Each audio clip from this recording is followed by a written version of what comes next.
നമ്മുടെ ഗ്രൂപ്പിൽ ഒരു കിതാബ് PDF വിട്ടിട്ടുണ്ടായിരുന്നു, ഖുലാസത്തുൽ ഫിഖ്ഹ് ഇസ്ലാം. അതാണ് നമ്മൾ എടുക്കാൻ പോകുന്നത്. അപ്പോ ഈ കിതാബ്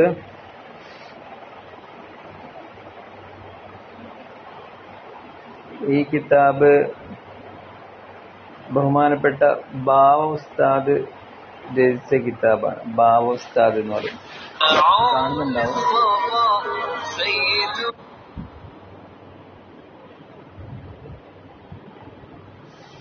ബാവ ഉസ്താദ് നിങ്ങൾക്കറിയായിരിക്കും, ഖലമുൽ ഇസ്ലാം എന്ന പേരിൽ അറിയപ്പെടുന്ന കോടമ്പുഴ ബാവ ഉസ്താദ്. ഈ കിതാബ് ഒരു അനുഗ്രഹീത കിതാബാണ് എന്ന് നമുക്ക് പറയാൻ പറ്റും.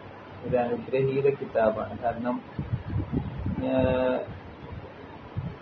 ലോകത്ത് അത്രയേറെ ആളുകൾ ഈ കിതാബ് പഠിക്കുകയും ഇത് മുതാലഅ ചെയ്യുകയും വായിക്കുകയും ഇതിൽ നിന്നും മസ്അല കണ്ടെത്തുകയും ഒക്കെ ചെയ്യുന്ന ഒരു കിതാബാണ്. ഫിഖ്ഹ് എന്ന് പറഞ്ഞിട്ട് ആപ്പ് ഉണ്ട്. ലോകത്തിന്റെ വിവിധ ഭാഗങ്ങളിൽ മലയാളികളായ ആളുകൾ ആരൊക്കെ ഉണ്ടോ, എവിടെയൊക്കെ ഉണ്ടോ, അങ്ങനെയുള്ള ആളുകളെല്ലാം പഠിക്കുന്ന വളരെ പ്രധാനപ്പെട്ട ഒരു കിതാബ് കൂടെ. ഇതിന്റെ ഒരു പ്രത്യേകത, ഇത് ഫിഖ്ഹിന്റെ പ്രധാനപ്പെട്ട 4 വശങ്ങളും വളരെ സിമ്പിളായി, എന്നാൽ ദീർഘമായ അല്ലെങ്കിൽ കുറെ വിശദീകരിച്ച് അങ്ങനെയല്ല, എല്ലാം ഒരു മീഡിയം, എല്ലാം പാകത്തിന്, ഉപ്പ് പാകത്തിന്, പഞ്ചസാര പാകത്തിന്, മധുരം പാകത്തിന് എന്നൊക്കെ പറയുന്ന പോലെ എല്ലാം പാകത്തിന് കൊടുക്കുകയും എല്ലാ കാര്യങ്ങളും ഉണ്ടാവുകയും ചെയ്തിട്ടുള്ള ഒരു കിതാബാണ് നമ്മുടെ ഈ ഫിഖ്ഹ് എന്ന് പറയുന്നത്. നമ്മൾ തിരഞ്ഞെടുക്കാനുള്ള കാരണവും, ഈ വിഷയം പഠിക്കാൻ തിരഞ്ഞെടുക്കാനുള്ള കാരണവും അത് തന്നെയാണ്. സിമ്പിളാണ്, എന്നാൽ എല്ലാ കാര്യങ്ങളും ഉണ്ട്. ഫിഖ്ഹ് നമ്മൾ ശേഷം പറയും. പ്രധാനമായും 4 വിഭാഗങ്ങളാണ് ഫിഖ്ഹ്. നമ്മൾ ഫിഖ്ഹിനെ 4 ആയിട്ട് ഡിവൈഡ് ചെയ്യുന്നുണ്ട്. 1 മുആമലാത്ത്, 2 മുനാക്കഹാത്ത്, 3 ജിനായാത്ത്. പിന്നെ ആദ്യത്തെ പറഞ്ഞില്ല അല്ലെ, ഇബാദാത്ത്, മുആമലാത്ത്, മുനാക്കഹാത്ത്, ജിനായാത്ത്. ഇങ്ങനെ 4 വിഭാഗങ്ങളാക്കിയിട്ട് നമുക്ക് ഫിഖ്ഹിനെ ഡിവൈഡ് ചെയ്യാൻ പറ്റും. 4 വിഭാഗങ്ങൾ എന്ന് പറയുന്നത് ഏറ്റവും പ്രധാനം ആദ്യം ഇബാദാത്താണ്, ആരാധനകൾ. നമ്മുടെ നിസ്കാരം, നോമ്പ്, ഹജ്ജ്, സകാത്ത് തുടങ്ങിയിട്ടുള്ള മനുഷ്യനുമായി ബന്ധപ്പെട്ട നിർബന്ധവും അതുപോലെ തന്നെ സുന്നത്തുകളുമായിട്ടുള്ള മുഴുവൻ ആരാധനാ കർമ്മങ്ങളാണ് ഫിഖ്ഹിലെ ഏറ്റവും പ്രധാനപ്പെട്ട കാര്യം. നമ്മൾ ആദ്യം പഠിക്കാൻ പോകുന്നതും ഇബാദാത്താണ്, അല്ലെങ്കിൽ ആരാധനകളുടെ ഭാഗമാണ്. രണ്ടാമത് വരുന്നത് മുആമലാത്തുകളാണ്. മനുഷ്യൻ വിവിധങ്ങളായ കർമ്മങ്ങളിൽ ഏർപ്പെടുന്ന ആളുകളാണ് അല്ലെ. നമ്മൾ വെറുതെ പിന്നെ ഭക്ഷണം കഴിക്കുന്നു, കിടന്നുറങ്ങുന്നു, അങ്ങനല്ലല്ലോ. നമ്മളുടെ ഒരു ദിവസം ഇങ്ങനെ വെറുതെ നിങ്ങൾ ആലോചിച്ച് നോക്കി. വെറുതെ ഇന്നിപ്പോ രാവിലെ നേരം വെളുത്തത് മുതൽ രാത്രി ഈ നേരം വരെ ആയപ്പോഴേക്ക് നമ്മൾ ആരോടൊക്കെ സംസാരിച്ചിട്ടുണ്ട്, നമ്മൾ ആരോടൊക്കെ സാമ്പത്തികവും അല്ലാത്തതുമായ ഇടപാടുകൾ നടത്തിയിട്ടുണ്ട്, നമ്മൾ ആരോടെല്ലാം ഇടപഴകിയിട്ടുണ്ട് അല്ലെ. അത് 100 പേരോ 50 പേരോ അല്ലെങ്കിൽ അതിലപ്പുറം ഒക്കെ ആളുകൾ ഉണ്ടാവും.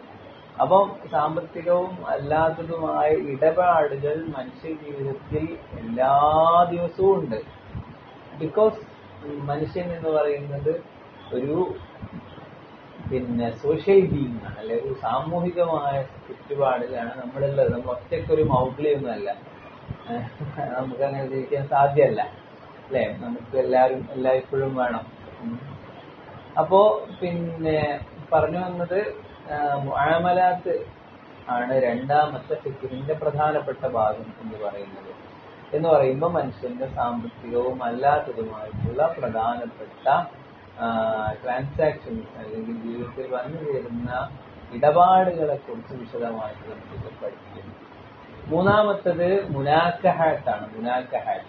മുനാക്കഹാത്ത് എന്ന് പറഞ്ഞാൽ വൈവാഹിക ജീവിതവുമായി ബന്ധപ്പെട്ട മസലകളും അതിലെ പ്രശ്നങ്ങളും കേസുകളും പരിഹാരങ്ങളും ഒക്കെയാണ് മുനാക്കഹാത്തിൽ വരുന്നത്. ഇപ്പൊ നിങ്ങൾ ആലോചിച്ച് നോക്കി, ഒരാളുടെ കല്യാണം എന്ന് പറയുന്നത് കല്യാണം കഴിച്ച് പിറ്റേന്ന് ആ സംഗതി തീരുന്നില്ലല്ലോ അല്ലേ? പെണ്ണ് കാണുന്നത് മുതൽ പിന്നെ കല്യാണം കഴിക്കുന്നത് മുതൽ പിന്നെ അവർക്ക് കുട്ടി ഉണ്ടാകുന്നത് മുതൽ പിന്നെ അങ്ങനെ പ്രശ്നങ്ങൾ ഉണ്ടായി തൊലാത്ത് ചൊല്ലുന്നു, എന്നിട്ട് പിന്നെ അടുത്ത കല്യാണം കഴിക്കണം, അല്ലെങ്കിൽ പിന്നെ കുട്ടി ഉണ്ടാവുന്നു, കുട്ടി ഉണ്ടായിട്ട് എന്താ ചെയ്യേണ്ടത്?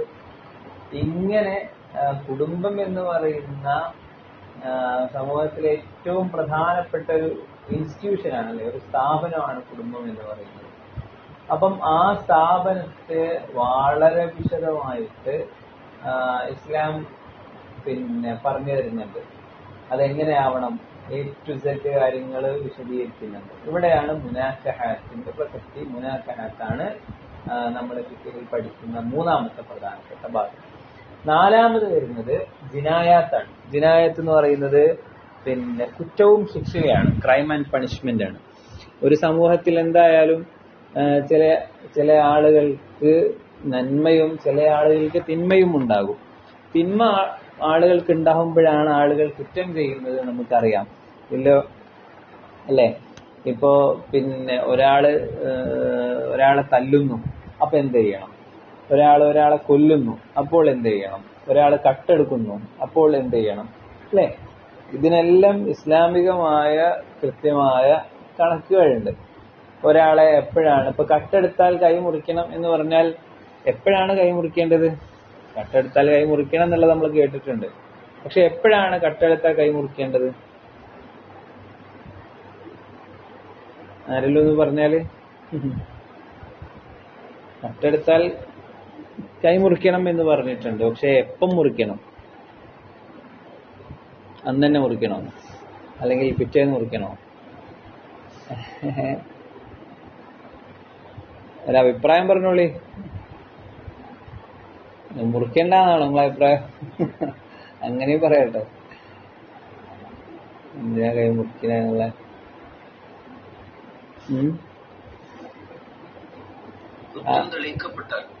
അതെ, കുറ്റം തെളിയിക്കപ്പെട്ടാൽ അത് ഏറ്റവും പ്രധാനപ്പെട്ട ഒരു കാര്യമാണ്. കുറ്റം തെളിയിക്കപ്പെട്ട് കഴിഞ്ഞാൽ മാത്രമേ ഇത് മുറിക്കാൻ പറ്റുള്ളൂ.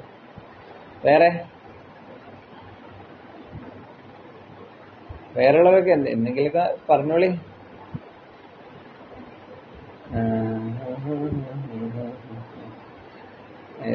ഇതിപ്പോ നമുക്കറിയാം ഞങ്ങൾ ഈ കോഴ്സിൽ ചേരുമെന്ന് ചോദിക്കണ്ടാവും അല്ലേ മനസ്സിൽ. അപ്പോ പിന്നെ ഇപ്പൊ കട്ടവന്റെ കൈ മുറിക്കണം എന്ന് പറഞ്ഞത് പിന്നെ സാധാരണഗതിയിൽ ഇപ്പോ ഞങ്ങൾ ഉസ്താദന്മാരൊക്കെ ഉദാഹരണം പറഞ്ഞത് ഒരു 500 രൂപക്ക് വിലപിടിപ്പുള്ള ഒരു സാധനം, ഒരു കണക്കുണ്ട് അറബിയില്, നമ്മളെ ദീനാറിന്റെ ദിർഹമിന്റെ എന്തൊരു കണക്കാണ്. അപ്പൊ അത്രയെങ്കിലും വിലപിടിപ്പുള്ള ഒരു സാധനം കട്ട് കഴിഞ്ഞാലേ ആ കട്ടവന്റെ കൈ മുറിക്കാനുള്ള ഓപ്ഷനുള്ളൂ. ഇപ്പൊ ഞാന് പീടിയെ പോയിട്ട് ഒരു കോലുമുട്ടായി കട്ടെടുത്തു, അതിന്റെ പേരിൽ എന്റെ കൈ മുറിക്കാൻ പറ്റുമൊന്നുമില്ല. കാരണം കോലുമുട്ടായിന്റെ വില 1 രൂപയോ 5 രൂപയോ 10 രൂപയോ ഒക്കെയാണ്. അപ്പൊ അത്രക്കും ചീപ്പായിട്ടുള്ള സാധനം കട്ടെടുക്കുന്നത് ഹറാമല്ലാത്തത് കൊണ്ടല്ല. ഒരാളെ കൈ മുറിക്കുക എന്ന് പറയുന്നത് അത് ഭയാനകമായിട്ടുള്ളൊരു കാര്യല്ലേ? അയാളുടെ കൈയിനെ നമ്മൾ മുറിച്ചു കൊണ്ടുപോവാണ്. അപ്പോ കൈ മുറിക്കണം എന്ന് നമ്മൾ പറയുമ്പോ തന്നെ അതിനൊരു കണക്കുണ്ട് അല്ലേ? അപ്പൊ ആ രീതിയിൽ ഇസ്ലാമികമായ ശിക്ഷാ നടപടികളും അതിന്റെ പിന്നെ പണിഷ്മെന്റുകളും, ഒരാളെ കൊന്നു കഴിഞ്ഞാൽ എന്ത് ചെയ്യണം അല്ലെ, ഒരാളെ കൊന്നു കഴിഞ്ഞാൽ എന്ത് ചെയ്യണം, ഇനി ഒരാള് തെറ്റ് സമ്മതിച്ചു കഴിഞ്ഞാൽ എന്ത് ചെയ്യണം, മനഃപൂർവ്വം കൊന്നതല്ല, ഞാനിങ്ങനെ വെറുതെ കല്ലുകൊണ്ട് എറിയുന്നു, അപ്പോ ഒരു കല്ല് ഒരുത്തന്റെ തലയെ കൊണ്ടുപോയി അയാള് മരിച്ചുപോയി. അപ്പൊ ഞാൻ അറിയാതെ ഒരാളെ കൊന്നു കഴിഞ്ഞാൽ എന്ത് ചെയ്യണം, അറിഞ്ഞുകൊണ്ട് തന്നെ ചെയ്താൽ എന്ത് ചെയ്യണം, ഒരാളെ പിന്നെ വസ്തു അപഹരിച്ചു കഴിഞ്ഞാൽ എന്ത് ചെയ്യണം. ഈ രീതിയിൽ നമ്മള് നേരിടുന്ന മുഴുവൻ പ്രശ്നങ്ങൾക്കും ഇസ്ലാമിന്റെ ഭാഗത്ത് നിന്നുള്ള കൃത്യമായിട്ടുള്ള നിലപാടുകളുണ്ട്, ക്രൈം ആൻഡ് പണിഷ്മെന്റുകളുണ്ട്. അപ്പം ഈ 4 ഭാഗമാണ് ഫിഖ്ഹ്. ഒന്നുകൂടെ പറയാ: ഇബാദാത്ത്, മുആമലാത്ത്, മുനാക്കഹാത്ത്, ജിനായാത്ത്. ആരാധനകൾ, ഇടപാടുകൾ, കുടുംബം അല്ലെങ്കിൽ വിവാഹവുമായി ബന്ധപ്പെട്ടത്, കുറ്റവും ശിക്ഷയും. ഇങ്ങനെ 4.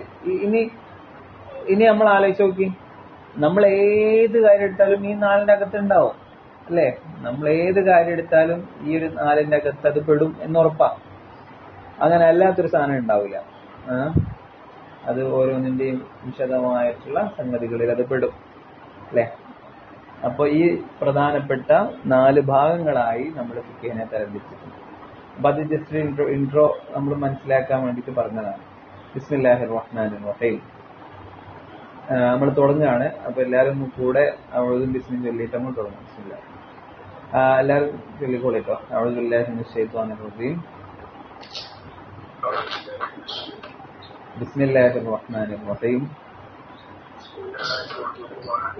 അൽഹംദുലില്ലാഹി അല്ലദീ ഹദാനാ ലിഹാദാ വമാ കുന്നാ ലിനഹ്തദിയ ലൗലാ അൻ ഹദാനല്ലാഹ്. വസ്സലാത്തു വസ്സലാമു അലാ സയ്യിദിനാ മുഹമ്മദിൻ റസൂലില്ലാഹ് വഅലാ ആലിഹി വസഹ്ബിഹിൽ ഫായിസീന ബിറിദല്ലാഹ്.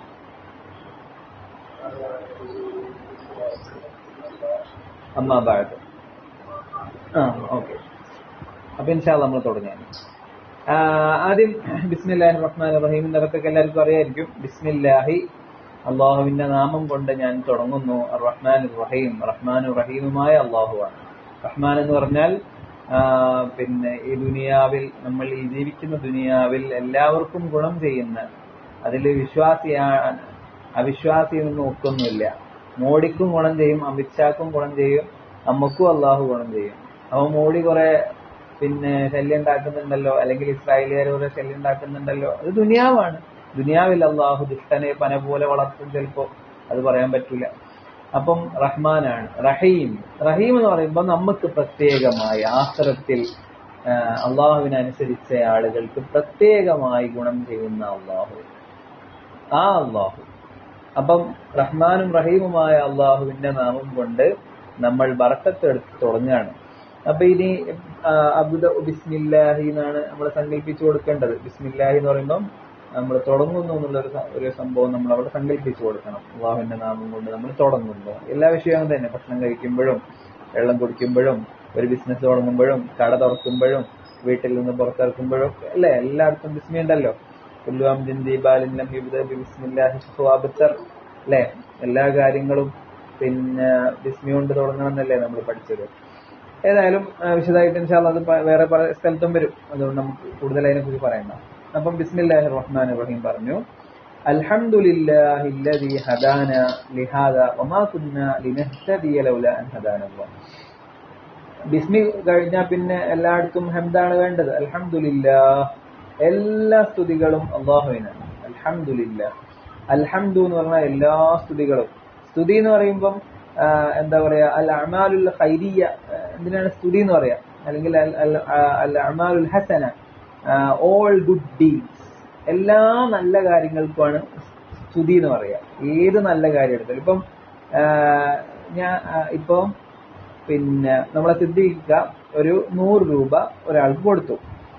അപ്പം ആ 100 രൂപ കൊടുക്കാനുള്ള കഴിവ് അള്ളാഹുവാണ് സിദ്ദീഖിക്ക് കൊടുത്തത് അല്ലേ? അപ്പൊ നമ്മൾ ചെയ്ത ആ നന്മ അള്ളാഹുവിലേക്ക് മടങ്ങും. അതുകൊണ്ടാണ് പറഞ്ഞത്. ഇത് മാത്രല്ല, ഏതും ഇപ്പൊ നമ്മളെ ഭാര്യമാർക്ക് ഭക്ഷണം കൊടുക്കുന്നു, മക്കൾക്ക് ചെലവ് കൊടുക്കുന്നു, വേണ്ടതെല്ലാം കൊടുക്കുന്നു. ആരാ നമുക്ക് തന്നത്? തന്നത് അള്ളാഹുവാണ്. നമ്മളൊരാളെ സഹായിക്കുന്നു, ആരാ തന്നത് അള്ളാഹുവാണ് അല്ലെ? നമ്മള് ഒരു മരം വളർത്തുന്നു, ആ മരത്തിന് നമ്മൾ വെള്ളം ഒഴിച്ചു കൊടുക്കുന്നു, ആരുടെ വെള്ളമാണ്, ആരുടെ മരമാണ്, ആരുടെ മണ്ണാണ്, ഇതൊക്കെ പടച്ചവന്റെ. അതുകൊണ്ടാണ് അൽ ഹംദു എന്ന് പറയുന്നത്. ഏത് ഹംദ് എടുത്താലും സ്തുതിക്കാൻ പിന്നെ ഏത് കാരണം ഉണ്ടായാലും ആ കാരണം ഒക്കെ ലില്ലാഹ്, അത് അള്ളാഹ് കേട്ടു എന്നാണ്. അത്രയും വിശാലമായ അർത്ഥമാണ് അൽഹംദുലില്ലാഹ്. അത്രയും വിശാലമാണത്. ചില പിന്നെ സൂഫികളൊക്കെ പറയുന്നത് കേൾക്കാം, അൽഹംദുലില്ലാ പറഞ്ഞാൽ തീർക്കാൻ കഴിയൂല. കാരണം ഞാനിപ്പോ ഒരു അൽഹംദുലില്ലാ പറഞ്ഞാല് പിന്നെ ആ അൽഹംദുലില്ലാ പറഞ്ഞതിന് ഞാൻ വേറെ അൽഹംദുലില്ലാ പറയണം, പിന്നെ ആ പറഞ്ഞതിന് വേറെ അൽഹംദുലില്ലാ പറയണം. ഇങ്ങനെ മരിക്കുവോളം അൽഹംദുലില്ലാ പറഞ്ഞാലും അൽഹംദുലില്ലാ എന്ന് പറഞ്ഞുകൊണ്ടിരിക്കേണ്ടി വരുന്നു. അപ്പം നമ്മൾ ഏത് നന്മ ചെയ്തു കഴിഞ്ഞാലും അതിന്റെയൊക്കെ കംപ്ലീറ്റ് ക്രെഡിറ്റും പോകുന്നത് ആർക്കാണ്? ഇല്ല, അള്ളാഹുവിനാണ് എന്നതാണ് അവിടെ ഉദ്ദേശിച്ചത്. അപ്പൊ അൽഹംദുലില്ലാ അല്ലദീ ഹദാനാ ലിഹാദാ, ആ അള്ളാഹുവാണ് നമുക്ക് ഈ ഒരു ഫിഖ് പഠിക്കാൻ തൗഫീഖ് നൽകിയത്.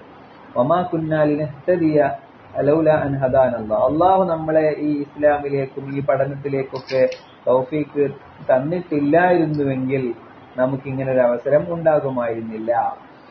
അപ്പോ അൽഹംദു തൽക്കാലം അവിടെ നിൽക്കട്ടെ.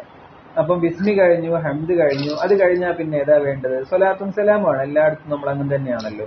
വസ്സലാത്തു വസ്സലാമു അലാ സയ്യിദിനാ മുഹമ്മദിൻ റസൂലില്ലാഹ്, സ്വലാത്തും സലാമും നമ്മളെ സയ്യിദായ നേതാവായ നബി സല്ലല്ലാഹു അലൈഹി വസല്ലമ തങ്ങൾക്ക് അല്ലാഹു നൽകട്ടെ. അപ്പം ഈ സ്വലാത്ത്, ശരിക്കും സ്വലാത്ത് എന്നുള്ള പദത്തിന്റെ അർത്ഥം ഗുണം എന്നാണ്. സലാം എന്ന് പറഞ്ഞാൽ രക്ഷ എന്നാണ്. അപ്പം പിന്നെ നമ്മളിപ്പം മുത്തനബിക്ക് ദ്വാരക്കേണ്ട വല്ല ആവശ്യമുണ്ടോ? എന്താ നിങ്ങളുടെ അഭിപ്രായം? നമ്മള് ദ്വാരന്നിട്ട് വേണോ നബിതങ്ങൾക്ക്? നമ്മളിപ്പോ ദ്വാരക്കാണല്ലോ സ്വലാത്തു വസ്സലാമു അലാ സയ്യിദിനാ മുഹമ്മദിൻ റസൂലില്ലാഹ് എന്നൊക്കെ പറഞ്ഞിട്ട്. അങ്ങനെ നമ്മളുടെ ഒരു ദുആന്റെ ആവശ്യം മുത്തനബിക്ക് ഉണ്ടോ?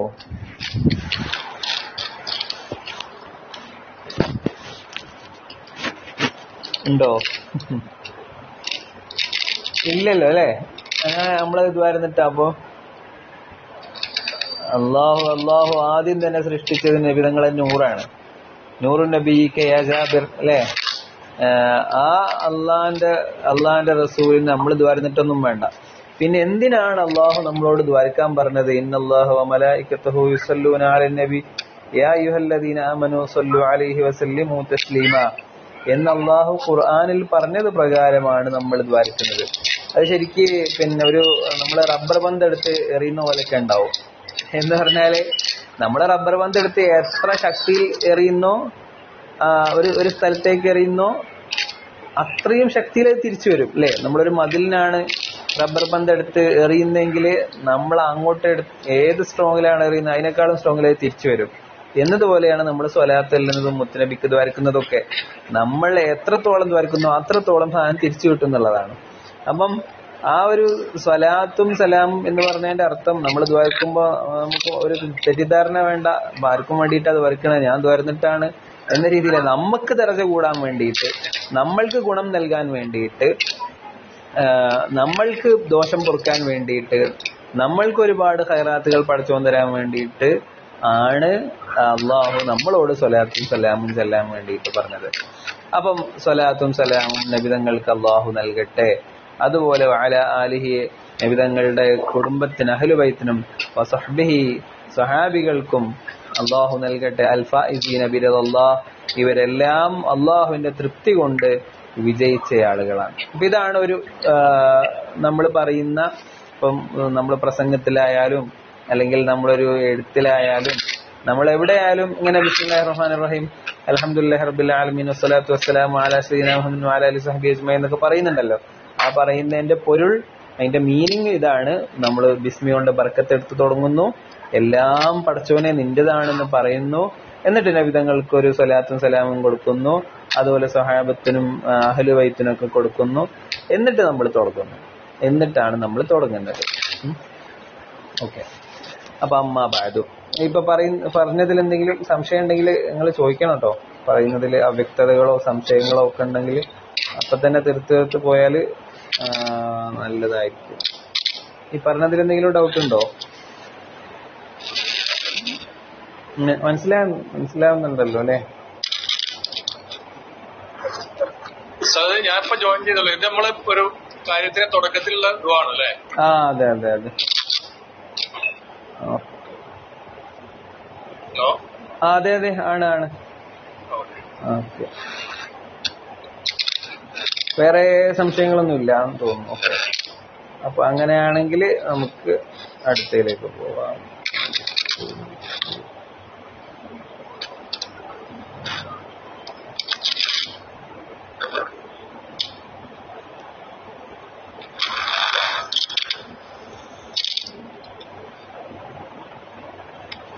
ഓക്കെ. ഇനി എന്നാ നമ്മൾ തുടങ്ങാം. ഫഅലം, ഇതില് ആദ്യം ചെറിയൊരു ഇൻട്രൊഡക്ഷൻ എന്നുള്ള രീതിയിൽ പറയുന്നുണ്ട് ഫിഖിഹിനെ കുറിച്ചും ഇൽമിനെ കുറിച്ചൊക്കെ. അപ്പം അതൊന്ന് വേഗത്തിൽ തന്നെ പറഞ്ഞു പോവാട്ടോ. അന്നല്ലാഹു ഖലഖനാ ഫി അഹ്സനി തഖ്വീം, അള്ളാഹു നമ്മളെ ഏറ്റവും നല്ല രൂപത്തിലാണ് പഠിച്ചത്. അതിലാർക്കെങ്കിലും സംശയമുണ്ടോ?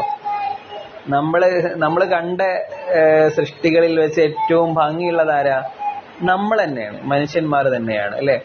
ഇപ്പോ നമ്മൾ പക്ഷികൾ നല്ല ഭംഗിയുണ്ടെന്ന് പറയുമ്പോഴും നമ്മളുടെ ഭംഗി അവർക്കില്ല, ഉണ്ടോ?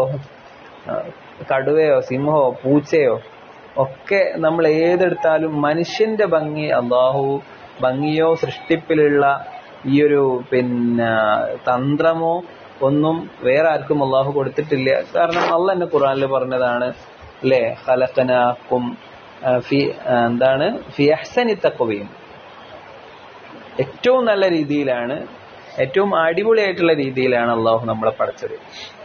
ഇനി നമ്മൾ ഇതിലൊരു മാറ്റം നമ്മൾ വെറുതെ മനസ്സുകൊണ്ട് ചിന്തിച്ചാൽ തന്നെ അത് ഭയങ്കര ബോറായിരിക്കും.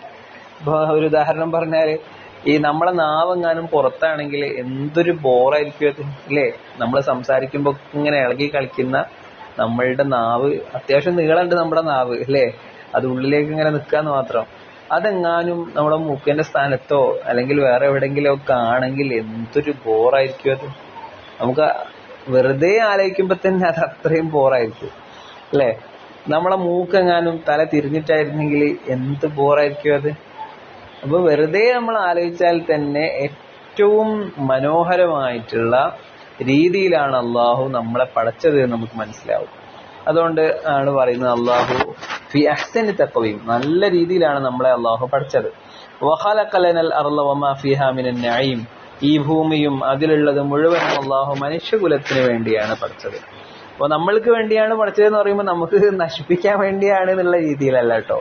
നമ്മളെ സഹായിക്കാനും നമ്മൾക്ക് നല്ല രീതിയിൽ ജീവിക്കാനും ഒക്കെ വേണ്ടിയിട്ടാണ് അള്ളാഹു ഭൂമിയും ഭൂമിയിലുള്ള എല്ലാ സംഗതിയും പഠിച്ചിട്ടുള്ളത്. അതിന്റെ അർത്ഥം നമുക്ക് മുച്ചൂട് നശിപ്പിക്കാനുള്ളത് ആണ് എന്നല്ല. അപ്പം മരം മുറിക്കാൻ പറ്റൂല എന്നൊന്നും പറയാൻ പറ്റൂല. മരം മുറിക്കാനൊക്കെ പറ്റും. മുറിക്കുന്നതിനനുസരിച്ച് നമ്മൾ എന്താവണം, വേറെ മരം നടണം അല്ലേ. മണലെടുക്കാൻ പറ്റൂല എന്നൊന്നും പറയണ്ട, മണലെടുക്കാം, മണലെടുക്കുന്നതിന് കുഴപ്പമൊന്നുമില്ല. പക്ഷെ മണൽ എടുത്ത് പുഴയുടെ സ്വാഭാവികതയെ നഷ്ടപ്പെടുത്താൻ പാടില്ല അല്ലെ. അങ്ങനെയാണ് ഇസ്ലാമിന്റെ കൺസെപ്റ്റുകൾ. അപ്പം പ്രകൃതിയെ സംരക്ഷിക്കണം, അതിനു വേണ്ടിയിട്ട് ആൾക്കാരൊക്കെ എന്താവണം, മരം നട്ട് അങ്ങനെ കുത്തിറക്കണം. വീടൊന്നും ഉണ്ടാക്കാൻ പറ്റൂല, ഒരു മരവും മുറിക്കാൻ പറ്റൂല, അങ്ങനെ മരത്തിന്റെ ചുറ്റിലും തപസ്സിരിക്കുക, ഇങ്ങനൊരു കൺസെപ്റ്റ് ഒന്നും ഇസ്ലാമിലില്ല. അതേസമയം പ്രകൃതിയെ നശിപ്പിക്കുന്ന രീതിയിലുള്ള വികസനങ്ങളൊന്നും ചെയ്യാൻ പാടില്ല. അതിനെന്താവണം, നമ്മൾ പരിഹാരങ്ങളും കൂടെ ചെയ്യണം, പരിഹാരങ്ങളും കൂടെ കാണണം, ഇത്രയേ ഉള്ളൂ. അപ്പം ഇവിടെയുള്ള സർവ്വ അനുഗ്രഹങ്ങളും നമുക്ക് വേണ്ടിയാണ് അള്ളാഹു ഉണ്ടാക്കിയത്. വസഖറ ലന ശംസ വൽ ഖമറ വൻ നുജൂം, നമുക്ക് വേണ്ടി അള്ളാഹു സൂര്യനെയും അതുപോലെ തന്നെ ഖമർ ചന്ദ്രനെയും വൻ നുജൂം നക്ഷത്രങ്ങളെയും ഒക്കെ കീഴ്പ്പെടുത്തി. വഅമറ മലായികതഹു ബിസ്സുജൂദി ലി അബീന, എന്ന് മാത്രമല്ല അള്ളാഹുവിന് വേണ്ടി സദാസമയം ആരാധിക്കുന്ന മലായികത്തുകളോട് അള്ളാഹു നമ്മുടെ പൂർവ്വപിതാവായ ആദം നബി അലൈഹിസ്സലാമിന് വേണ്ടി സുജൂദ് ചെയ്യാൻ പറഞ്ഞു. ഒരു മനുഷ്യന് വേണ്ടിയിട്ട് അള്ളാഹു മലായികത്തിനോട് സുജൂദ് ചെയ്യാൻ പറഞ്ഞു. അപ്പൊ എല്ലാരും സുജൂദ് ചെയ്തു. നമ്മളെ ശൈത്താൻ മാത്രം എന്തായില്ല. വോയിസ് കട്ടായി കേൾക്കുന്നത് എനിക്ക് മാത്രമുള്ള പ്രശ്നം അറിയില്ല. അങ്ങനെ ഉണ്ടോ? എനിക്കുണ്ട്. Okay okay okay. അങ്ങനെ പറയണം കേട്ടോ. അല്ല, വോയിസ് കട്ടാവുന്നുണ്ടോ ഇടക്കിടക്ക് കേൾക്കുന്നു. ഓക്കെ, ഒരു മിനിറ്റ് ഞാനൊന്ന് മാറി.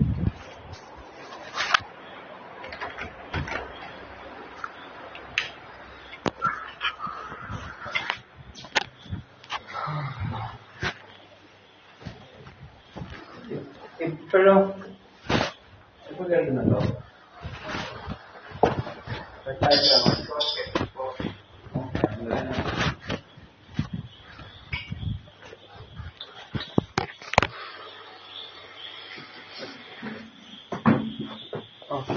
ഇപ്പൊ ഓക്കെ ആണല്ലേ? പ്രശ്നമൊന്നുമില്ലല്ലോ? ഉണ്ടോ?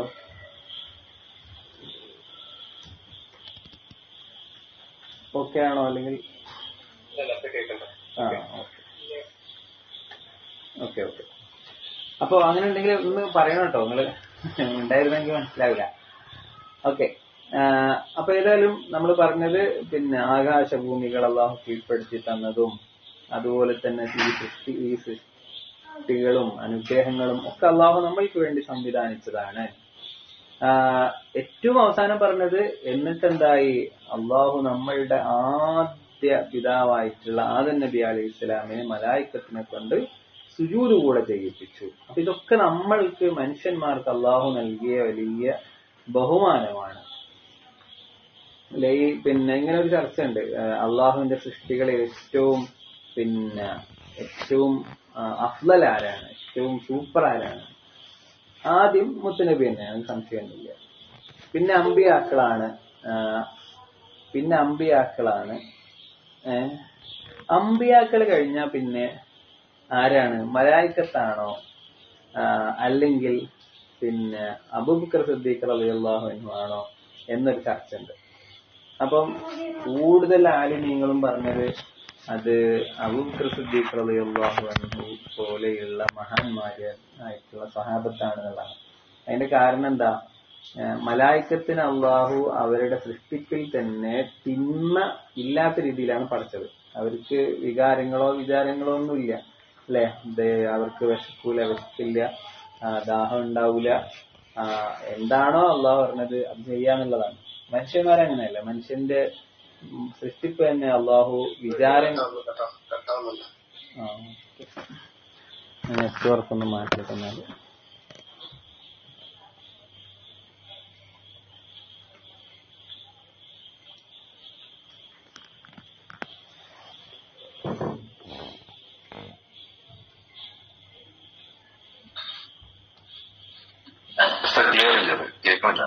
ഞാൻ പറയുന്നില്ല.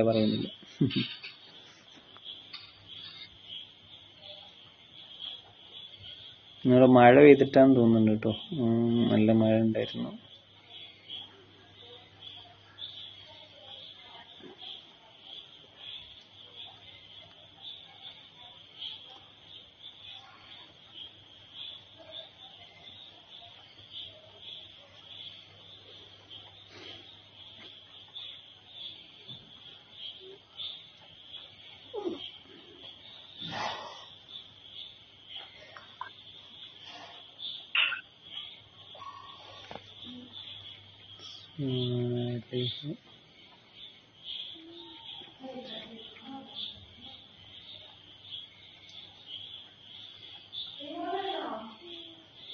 ഓക്കെ,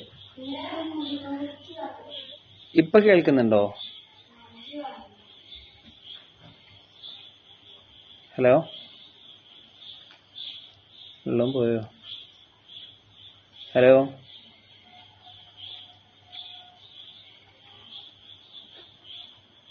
ഹലോ,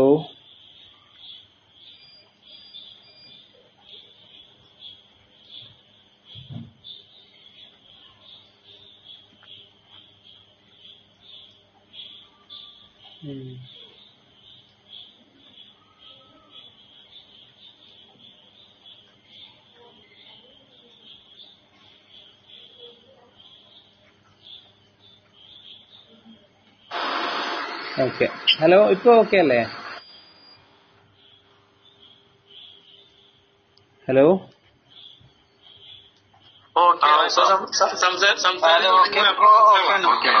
ഓക്കെ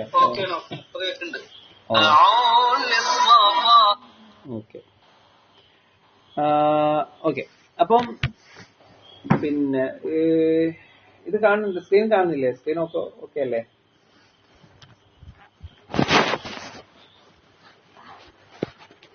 സ്ക്രീന് കാണുന്നില്ലേ?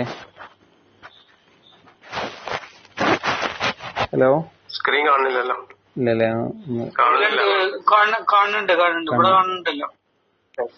ഓക്കെ. കാണാത്തവരൊന്ന് റിഫ്രഷ് ചെയ്താൽ മതി, ഇപ്പൊ ശരിയാവും. ഓക്കെ. അപ്പോ പിന്നെ എന്താ പറഞ്ഞത്, എന്നായിരുന്നു നമ്മൾ പറഞ്ഞത്?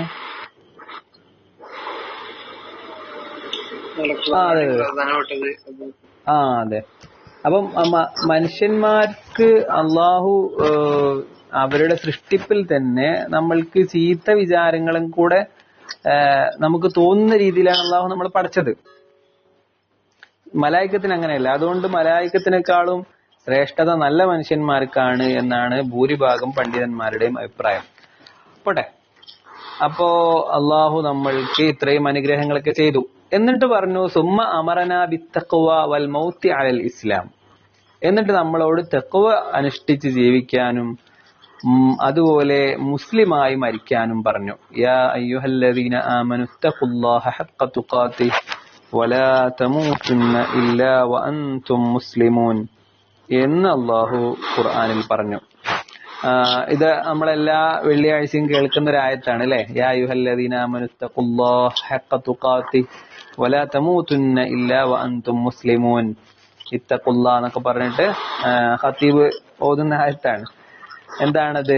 യാ അയ്യുഹല്ലദീന ആമനു, ഓ മൈ ബിലീവേഴ്സ്, ഓ സത്യവിശ്വാസികളെ, ഇത്തഖുല്ലാഹ്, നിങ്ങൾ അള്ളാഹുവിനെ ഭയപ്പെടണം, ഹഖ്ക തുഖാതി, യഥാർത്ഥത്തിൽ ഭയപ്പെടുന്ന പോലെ തന്നെ, വലാ തമൂതുന്ന ഇല്ലാ വഅൻതും മുസ്ലിമൂൻ, മുസ്ലിമീങ്ങളായിട്ടല്ലാതെ നിങ്ങൾ മരിക്കാനും പാടില്ല എന്നതാണ് ആയത്തിന്റെ അർത്ഥം.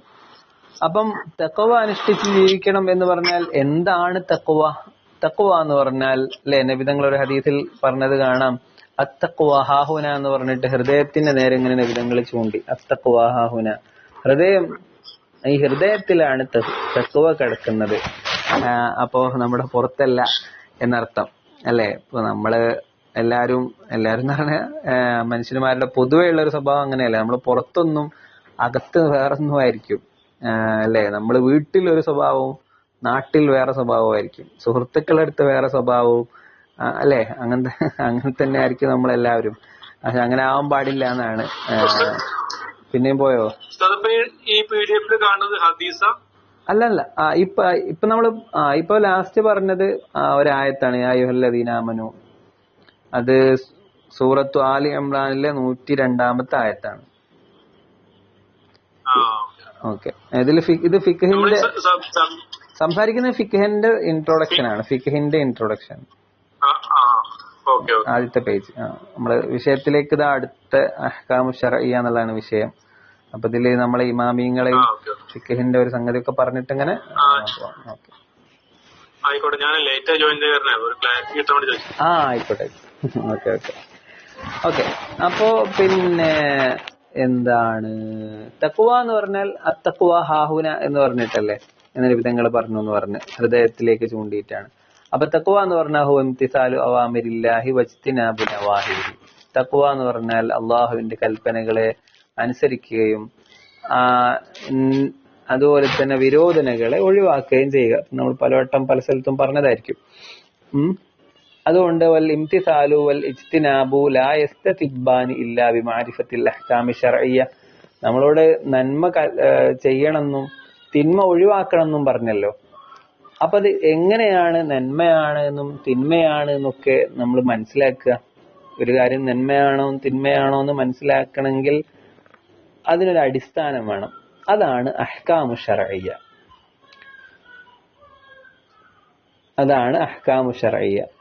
ആ അഹ്കാമു ശർഇയ്യയാണ് ശർഇയ്യായ ഹുക്ം, ഇസ്ലാം വെച്ച വിധി എന്ന് പറയുന്നത്. അതാണ് നമ്മൾ ഫിഖ്ഹിലൂടെ പഠിക്കാൻ പോകുന്നത്. അപ്പൊ തഖ്വ അനുസരിച്ച് ജീവിക്കണമെങ്കിൽ നമ്മൾ ചെയ്യുന്ന ഏത് കാര്യവും നന്മയാണോ തിന്മയാണോ എന്ന് തീരുമാനിക്കണം. നന്മ മാത്രമേ ചെയ്യാൻ പറ്റൂ, തിന്മ ഒഴിവാക്കണം. അപ്പൊ എങ്ങനെയാണ് ഒരു കാര്യം നന്മയാണ് ഒരു കാര്യം തിന്മയാണ് എന്ന് തീരുമാനിക്കേണ്ടത്? അത് അഹ്കാമു ശർഇയ്യ വെച്ചാണ് തീരുമാനിക്കേണ്ടത്. ആ അഹ്കാമു ശർഇയ്യയാണ് നമ്മൾ പിന്നെ ഈ ഫിഖ്ഹിലൂടെ പഠിക്കാൻ പോകുന്നത്. ഇപ്പൊ ഈ പിഴച്ച ത്വരീഖത്തുകളും അതുപോലെ തന്നെ പിന്നെ സൂഫി എന്നൊക്കെ പറഞ്ഞിട്ട് ഡാൻസ് കളിക്കുന്ന കുറെ ആൾക്കാരൊക്കെ ഉണ്ട്. അവരൊക്കെ ഫിഖ്ഹിനെ തള്ളി പറയും. അവര് പറയും ഫിഖ്ഹ് നോക്കേണ്ട ആവശ്യമില്ല, ഫിഖ്ഹ് എന്ന് പറഞ്ഞാൽ അത് കെട്ടിക്കൊടുക്കാണ് അല്ലെങ്കിൽ പ്രശ്നമാണെന്നുള്ള രീതിയിൽ. ശരിക്ക് ഒരാള് മുസ്ലിമായി ജീവിക്കണമെങ്കിൽ അയാൾക്ക് ഫിഖ്ഹ് നിർബന്ധമാണ്. നമ്മളെ ദൈനംദിന ജീവിതത്തിൽ കടന്നു പോകുന്ന എല്ലാ സംഭവങ്ങളും ചെയ്യണോ ചെയ്യണ്ടേന്ന് തീരുമാനിക്കുന്നത് അഹ്കാമു ശർഇയ്യ വെച്ചിട്ടാണ്. അപ്പം എന്തുകൊണ്ട് അവർ ഫിഖ്ഹിനെ വിമർശിക്കുന്നു ചോദിച്ചാൽ ഫിഖ്ഹ് അനുസരിച്ച് ജീവിക്കാൻ കുറച്ച് പണി ഉണ്ടാവും എന്നുള്ളതുകൊണ്ടാണ് എല്ലാവരും എന്താവും ഫിഖിനെ തള്ളി പറയും. അതുകൊണ്ട് വൽ ഇൽമു ബിൽ അഹ്കാമി ശർഇയ്യത്തിൽ അമലിയ്യത്തി ഹുവൽ ഫിഖ്ഹു, ശർഇയായ ഈ ഹുക്മുകളെ കുറിച്ചുള്ള പഠനത്തെയാണ് ഫിഖ് എന്ന് പറയുന്നത്. അതാണ് നമ്മൾ ഇവിടെ പഠിക്കാൻ പോകുന്നത്. ഇനി ഫിഖ്ഹിന്റെ ഇമാം, നമ്മളെ ഇമാമാരാണ്, നമുക്ക് എല്ലാവർക്കും അറിയാം, ഇമാമുന ഷാഫിഈ റളിയല്ലാഹു അൻഹു. 4 സ്കൂൾ ഓഫ് തോട്ട്സ് എന്നാ പറയാ. പ്രധാനപ്പെട്ട 4 മദ്ഹബുകളാണ് പിന്നെ ഫിഖ്ഹിൽ നമുക്കുള്ളത്. ഫിഖ്ഹിൽ നമുക്ക് പ്രധാനമായും 4 ഇമാമിയങ്ങൾ, 4 മദ്ഹബുകളാണ് ഉള്ളത്. ഒന്ന് ഇമാം ഷാഫി, നമ്മുടെ ഇമാമായിട്ടുള്ള ഇമാം ഷാഫി റളിയല്ലാഹു അൻഹു, ഷാഫി മദ്ഹബ്. ഷാഫി മദ്ഹബ് ലോകത്ത് പല സ്ഥലത്തും ഉണ്ട്. ഏറ്റവും കൂടുതലുള്ളത് നമ്മുടെ മദ്ഹബ് ഒന്നും അല്ല കേട്ടോ. നമ്മളെ മദ്ഹബ് ഇന്ത്യയിൽ തന്നെ വളരെ കുറവാ. നമ്മളെ കേരളത്തിലും അതുപോലെ തന്നെ കർണാടകയിൽ കുറച്ച് സ്ഥലത്തും, എല്ലായിടത്തും ഉണ്ട്, പക്ഷെ വളരെ കുറച്ച് സ്ഥലത്തേ ഉള്ളൂ. കേരളത്തിലാണ് ഏറ്റവും കൂടുതൽ ഷാഫി മദ്ഹബ് ഉള്ളത് ഇന്ത്യയിൽ. ബാക്കി സംസ്ഥാനങ്ങളിലൊക്കെ വളരെ കുറച്ചേ ഉള്ളൂ. ഉത്തരേന്ത്യയിലും ആ ഭാഗത്തൊക്കെ പോയി കഴിഞ്ഞാൽ, ഉത്തരേന്ത്യക്കൊന്നും പോണ്ട, നമ്മളെ കർണാടകവും തമിഴ്നാടൊക്കെ പോയി കഴിഞ്ഞാൽ തന്നെ കൂടുതൽ ആളുകളും പിന്നെ ഹനഫികളാണ്. കേരളത്തിൽ തന്നെ പാലക്കാട് പോലത്തെ ചില പ്രദേശങ്ങളിലൊക്കെ ഹനഫികളുണ്ട്. അപ്പം നമ്മുടെ മദ്ഹബ് ഷാഫിയാണ്. ഹനഫി മദ്ഹബ് ഉണ്ട്, ഹംബലി മദ്ഹബ് ഉണ്ട്, മാലിക്കി മദ്ഹബ് ഉണ്ട്. മക്കത്തൊക്കെ മാലിക്കി മദ്ഹബ് അല്ലേ. അപ്പം പിന്നെ മദ്ഹബുകളുടെ ഇടയിലുള്ള ചെറിയ ചെറിയ മസലയിലുള്ള ചില വ്യത്യാസങ്ങളൊക്കെ നമ്മൾ ഉൾക്കൊള്ളണം. അതൊക്കെ എന്താണ്, പിന്നെ ഒരു സൗകര്യത്തിന് വേണ്ടി അള്ളാഹു അങ്ങനെ സംവിധാനിച്ചതാണെന്നാണ് നമുക്ക് മനസ്സിലാണത് അല്ലെ. ഇപ്പൊ നമ്മളെ നാട്ടില് കുറെ കൂടെ പിന്നെ ഇസ്ലാമികമായിട്ട് നമ്മൾ പരിപൂർണമായ രീതിയിൽ ജീവിക്കാൻ ശ്രമിക്കുന്നു. അങ്ങനെയുള്ള ഒരു സംസ്കാരവും സംവിധാനവും ഒക്കെയാണ്. അപ്പൊ അതിന് പറ്റിയൊരു മദ്ഹബാണ് ഷാഫി മദ്ഹബ് എന്ന് പറയുന്നത്. അതേസമയം ഇപ്പം പിന്നെ പുറത്ത് യൂറോപ്പിലോ അല്ലെങ്കിൽ വേറെ സ്ഥലത്തോ ഒക്കെ പോയി കഴിഞ്ഞാല് നമ്മളുടെയും അത്രയും ഒരു ഇസ്ലാമികമായ ചുറ്റുപാട് അവിടെ എവിടെയും ചെന്നാൽ കാണാൻ കഴിയുന്നില്ല. അപ്പം അവർക്ക് അതിന് പറ്റിയ രീതിയിലുള്ള മദ്ഹബുകൾ ആ നാട്ടിൽ അള്ളാഹു സംവിധാനിച്ചു എന്നുള്ളതാണ്. ഓക്കെ. ഇമാമുന ഫിൽ ഫിഖ്ഹി ഇമാമുൽ അഇമ്മ, നമ്മളെ ഫിഖ്ഹിൽ നമ്മളുടെ ഇമാമുൽ അഇമ്മ മുഹമ്മദ് ബിൻ ഇദ്രീസ് അഷ്ശാഫിഈ റളിയല്ലാഹു അൻഹു ആണ്. ഇമാം ഷാഫി റളിയല്ലാഹു അൻഹു ആണ് നമ്മളുടെ ഇമാം. അപ്പൊ നമ്മള് പിന്നെ എല്ലാവരും പല ആളുകളും സുബഹിക്കൊക്കെ യാസീനും ഫാത്തിഹയും ഒക്കെ ഓതുന്ന ആളുകളായിരിക്കും. അപ്പൊ നമ്മളുടെ ഒരു ബാധ്യതയാണ് ശരിക്ക് ഷാഫി ഇമാമിന് ഒരു ഫാത്തിഹ ഓതുക എന്നുള്ളത്. ഇപ്പൊ രാവിലെ നമ്മൾ പള്ളിയിലേക്ക് നടന്നു പോകുമ്പോൾ, അല്ലെങ്കിൽ നമ്മൾ വീട്ടിൽ നിന്ന് റൂമിൽ നിന്ന് നിസ്കരിക്കുന്ന സമയത്ത് നിസ്കരിച്ചതിന് ശേഷം ഒരു ഫാത്തിഹ നമ്മൾ എന്തായാലും ഓതുമല്ലോ. ആ ഓതുന്നത് നമ്മൾ മനസ്സിൽ എന്തായാലും ആരും കൂടെ കരുതണം, ഷാഫി ഇമാമിനും കൂടെ കരുതണം അല്ലെ. ഷാഫി ഇമാമിനെ കുറിച്ചാണ് മുത്തനബി ആലിമു ഖുറൈശിൻ യംലഉ തിബാഖൽ അർളി ഇൽമ, ഈ ഭൂമി മുഴുവൻ വിജ്ഞാനം കൊണ്ട് നിറക്കുന്ന ഒരാൾ ഇവിടെ വരാനുണ്ട് എന്ന് ഇമാം ഷാഫി റളിയല്ലാഹു കുറിച്ചാണ് പറഞ്ഞത് എന്നാണ് ഭൂരിഭാഗം ആലിമീങ്ങളും പറയുന്നത്. അപ്പൊ അത്രക്കും വലിയ ആലിമാണ് ഇമാം ഷാഫി റളിയല്ലാഹു അൻഹു. അപ്പൊ നമ്മളുടെ ഇമാമായ ഇമാം ഷാഫി റളിയല്ലാഹു അൻഹു ഒരു ഫാത്തിഹ നമ്മൾ ഓതണം. അപ്പം ഇമാമാരാണ് ഇമാം ഷാഫി റളിയല്ലാഹു അൻഹു ആണ്. وقد صنف العلماء في الفقه الشافعي كتبا عديدة. അപ്പൊ ഇമാം ഷാഫി റളിയല്ലാഹു അൻഹു ആണ് നമ്മളുടെ ഇമാം ഷാഫി റളിയല്ലാഹു അൻഹു അനേകം കിതാബുകൾ രചിച്ചിട്ടുണ്ട്. പ്രധാനപ്പെട്ട കിതാബാണ് കിതാബുൽ ഉമ്മ് എന്ന് പറയും, കിതാബുൽ ഉമ്മ്. അതുപോലെ മുഖ്തസർ ഉണ്ട്, ബുവൈത്ത് ഉണ്ട്, ഇങ്ങനെ ഒരുപാട് കിതാബുകൾ. അത് ഇമാം ഷാഫി റളിയല്ലാഹു അൻഹു സ്വന്തമായി രചിച്ചത് വളരെ കുറച്ചാണ്. ബാക്കിയൊക്കെ ശിഷ്യന്മാര് രചിച്ചതും ശിഷ്യന്മാര് ഒരുമിച്ച് കൂട്ടിയതും ഒക്കെയാണുള്ളത്. അപ്പം പിന്നെ ഈ മദ്ഹബുകൾക്ക് അടിസ്ഥാനമായിട്ടുള്ള ഏറ്റവും പ്രധാനപ്പെട്ട കിതാബ് കിതാബുൽ ഉമ്മാണ്. ഈ ഷാഫി മദ്ഹബിൽ ഷാഫി ഇമാമിന്റെ ശിഷ്യന്മാരും അവിടുത്തെ ശിഷ്യന്മാരുമായിട്ടുള്ള ഒരുപാട് ആളുകൾ ഫിഖ്ഹിനെ കുറിച്ച് വിശാലമായ ഗ്രന്ഥങ്ങൾ എഴുതിയിട്ടുണ്ട്.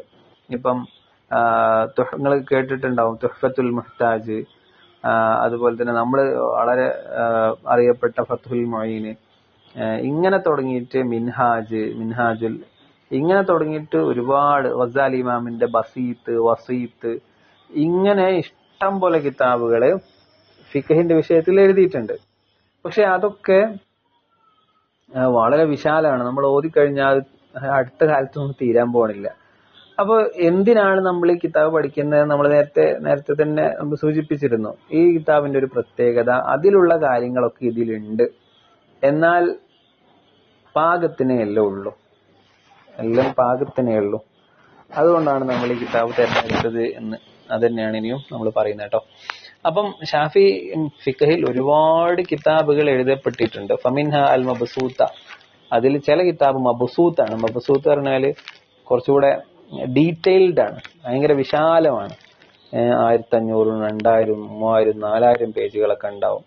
വമിൻഹ അൽ മുഖ്തസറ, ചില കിതാബാണെങ്കിലോ വളരെ ചെറുതുമാണ്, അതായത് ആറ്റിക്കുറുക്കിയിട്ട് എഴുതിയിട്ടുണ്ടാവും, നമുക്ക് വായിച്ചാൽ മനസ്സിലാവില്ല, അത്രക്കും കുറുക്കിയ വാക്കുകളിലായിരിക്കും ഉണ്ടാവുക.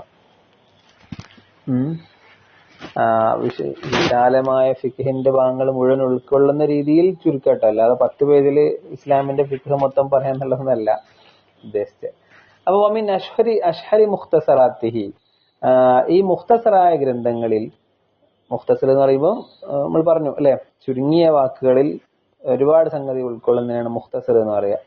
അപ്പം പിന്നെ മുഖ്തസറായിട്ട് രചിക്കപ്പെട്ട ഗ്രന്ഥങ്ങളിൽ ഏറ്റവും പ്രധാനം കിതാബ് ഫത്തുഹുൽ മൊയ്നാണ്. നമ്മുടെ നാട്ടിൽ നിന്നും ഇമാം ഷെയ്ഖ് സൈനുദ്ദീൻ മഖ്ദൂം അസ്സഗീർ, സൈനുദ്ദീൻ മഖ്ദൂം പൊന്നാനിയിലെ സൈനുദ്ദീൻ മഖ്ദൂം രചിച്ചിട്ടുള്ള ഫത്തുഹുൽ മൊയ്ൻ, ഇതൊക്കെ ഭയങ്കര മാസ്റ്റർ പീസ് ഗ്രന്ഥങ്ങളാട്ടോ. ഫത്തുഹുൽ മൊയ്ൻ ഈജിപ്തിലും അതുപോലെ തന്നെ യമനിലും, ലോകത്തെ ഏറ്റവും പഴയ ഇസ്ലാമിക സർവകലാശാലയാണ്, യൂണിവേഴ്സിറ്റിയാണ് ഈജിപ്തില് അല്ലെ. അത് കഴിഞ്ഞാൽ ലോകത്തെ ഏറ്റവും പ്രധാനപ്പെട്ട ഒരു ഇസ്ലാമിക് യൂണിവേഴ്സിറ്റിയാണ് യമനിലെ ദാറുൽ മുസ്തഫ. ഇങ്ങനെ ലോകത്ത് എവിടെയെല്ലാം ഇസ്ലാമിക് ഫിഖ് പഠിക്കുന്നോ അവിടങ്ങളിൽ ഏറ്റവും മാസ്റ്റർ പീസ് ആയിട്ട് പഠിപ്പിക്കുന്ന ഗ്രന്ഥമാണ് ഫത്തുഹുൽ മൊയ്ൻ. അത് രചിച്ചത് നമ്മുടെ നാട്ടിലാണ്, അത് രചിച്ചത് നമ്മുടെ പൊന്നാരിയിലാണ്, സൈനുദ്ദീൻ മഖ്ദൂം റളിയല്ലാഹു അൻഹു. അപ്പം നമ്മൾ മനസ്സിലാക്കണം, നമ്മളെ ഒരു കേരളത്തിന്റെ ഒരു ഇസ്ലാമിക ട്രഡിഷൻ എന്ന് പറയുന്നത് ചില്ലറൊന്നുമല്ല. അത് മാത്രല്ല കേട്ടോ, അദ്കിയ, കിഫായത്തുൽ അവാം, നമ്മൾ നേരത്തെ തന്നെ പറഞ്ഞു, നമ്മളിപ്പോ ഈ ഓതുന്ന ഫിഖ് ഉണ്ടല്ലോ, നമ്മൾ ഈ ഓതുന്ന ഫിഖ് തന്നെ ലോകത്തിന്റെ എല്ലാ ഭാഗങ്ങളിലും സ്വീകാര്യത കിട്ടിയിട്ടുള്ള ഒരു ഗ്രന്ഥമാണ്. അത്രയും ഉഷാറാണ് ഈ ഗ്രന്ഥം. അപ്പോ പിന്നെ നമ്മൾ പറഞ്ഞു വന്നത് ഫത്തുഹുൽ മൊയ്ൻ ആണ് ഒരു പ്രധാനപ്പെട്ട മുഖ്തസറായിട്ടുള്ള കിതാബ്. ഇതിന്റെ ഫുള്ള് പേരാണ് ഫത്തുഹുൽ മൊയ്ൻ ബി ശറഹി ഖുർറത്തുൽ ഐൻ ബി മുഹിമ്മാത്തിദ്ദീൻ. കിതാബിനൊക്കെ നല്ല അങ്ങനെയാണ് പേരിടുക, നല്ല ഒപ്പിച്ചൊപ്പിച്ച പേരാണ്. ഫത്തുഹുൽ മൊയ്ൻ നൂന് കൊണ്ട് അവസാനിച്ച്, ബി ശറഹി ഖുർറത്തുൽ ഐൻ അവിടെയും നൂന് കൊണ്ട് അവസാനിച്ച്, ഐന് നൂന് എല്ലായിടത്തും ഉണ്ട്, ബി മുഹിമ്മാത്തിദ്ദീൻ അവിടെയും നൂന് കൊണ്ട് അവസാനിച്ച, അങ്ങനെയായിരിക്കും കിതാബിന്റെ പേരൊക്കെ ഉണ്ടാവുക. ഈ രണ്ട് കിതാബും ഫത്തുൽ മൊയ്ൻ ആയാലും അതുപോലെ തന്നെ ഖുർറത്തുൽ ഐൻ ആയാലും ഒക്കെ ആരിതാണ്? ലിഷൈഖിൽ അല്ലാമ അൽ മഖ്ദൂം അസ്സഗീർ അഹ്മദ് സൈനുദ്ദീൻ ഇബ്നു ഷെയ്ഖ് മുഹമ്മദ് അൽ ഗസാലി ഇബ്നു ഷെയ്ഖ് അൽ അല്ലാമ അൽ മഖ്ദൂം അൽ കബീർ സൈനുദ്ദീൻ അൽ മഅബരി അൽ മലൈബാരി റഹിമഹുല്ലാഹു റഹ്മൻ വാസിയ. അപ്പം മുസന്നിഫിന്റെ ഉപ്പാന്റെ ഉപ്പാനൊക്കെ പറഞ്ഞ് ദ്വാരുന്നതാണ്. മുസന്നിഫിന്റെ പേര് എന്താണ്? സൈനുദ്ദീൻ മഖ്ദൂമാണ്. സൈനുദ്ദീൻ മഖ്ദൂം അസ്സഗീർ എന്ന് പറഞ്ഞല്ലോ. അവരുടെ മുഴുവൻ പേര് അഹ്മദ് സൈനുദ്ദീൻ ഇബ്നു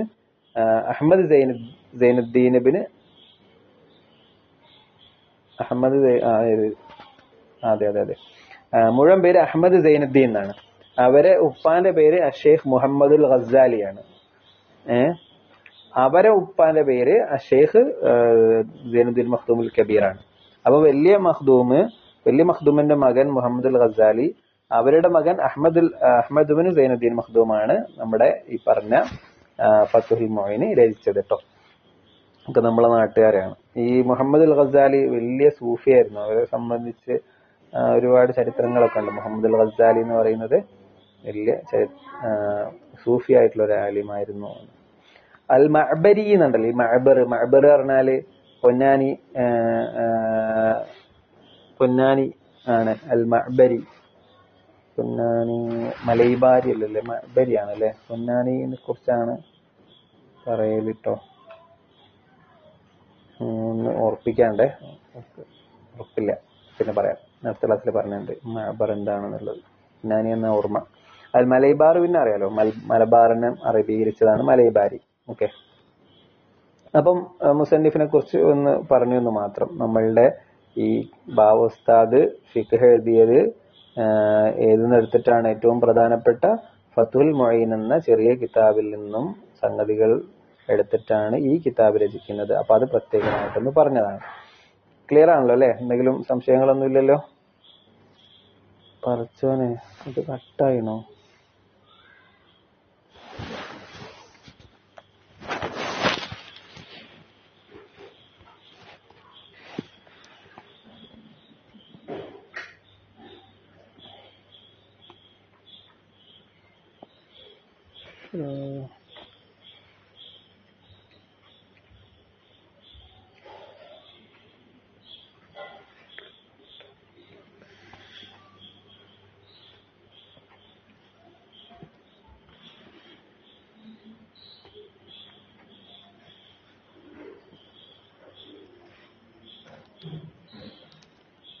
ഹലോ എന്താ വേണ്ട നിക്കണ പോണാ? ഹലോ, എന്തുണ്ടായി? അത് നെറ്റ് പോയതാണ്. Okay okay. ഡാറ്റ ഉപയോഗിക്കണേ വൈഫൈയാ? വൈഫൈ തന്നെ ഉപയോഗിക്കുന്നത്. എന്താണെന്ന് പറ്റിയെന്നറിയില്ല.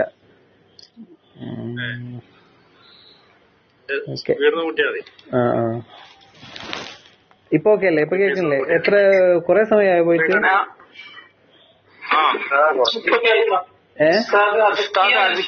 അതുക്കിയെന്ന് പറഞ്ഞ അവിടെ പോയി. Okay okay. അതുക്കിയ പറഞ്ഞല്ലേ? Okay okay. അപ്പൊ അതുക്കിയൊക്കെ പിന്നെ ഈ പറഞ്ഞ പോലെ ലോകത്ത് പല സ്ഥലങ്ങളിലും ദർസ് നടത്തിക്കൊണ്ടിരിക്കുന്ന കിതാബാണ്. കാരണം ഒരു സൂഫി ചിന്തയിൽ ഒരു സൂഫി ആവണമെന്ന് താല്പര്യപ്പെടുന്ന ആളെ എന്താണ് ചെയ്യേണ്ടത് എന്ന് അങ്ങനെ തുടക്കം മുതൽ പറഞ്ഞു വരുന്ന കിതാബാണ്. അത് നമ്മൾ ഓതും കേട്ടോ. നമ്മളുടെ സിലബസിൽ അതുക്കിയ പഠിക്കാനുണ്ട്. അത് ഈ ആദ്യത്തെ വർഷം തന്നെ പഠിക്കാനുള്ള കിതാബാണ് ഇൻഷാ അല്ലാഹ്. അപ്പോ അപ്പൊ അങ്ങനെയുള്ള കിതാബുകളൊക്കെ നമ്മളെ നാട്ടിൽ നിന്നാണ് രചിക്കപ്പെട്ടിട്ടുള്ളത് എന്നതിൽ നമുക്ക് അഭിമാനിക്കാം. അപ്പൊ അത്രയും ഒരു ഇസ്ലാമിക് ട്രഡീഷൻ ഉള്ള നാടാണ് ശരിക്കും നമ്മളുടെ നാട് എന്ന് പറയുന്നത്. പോട്ടെ.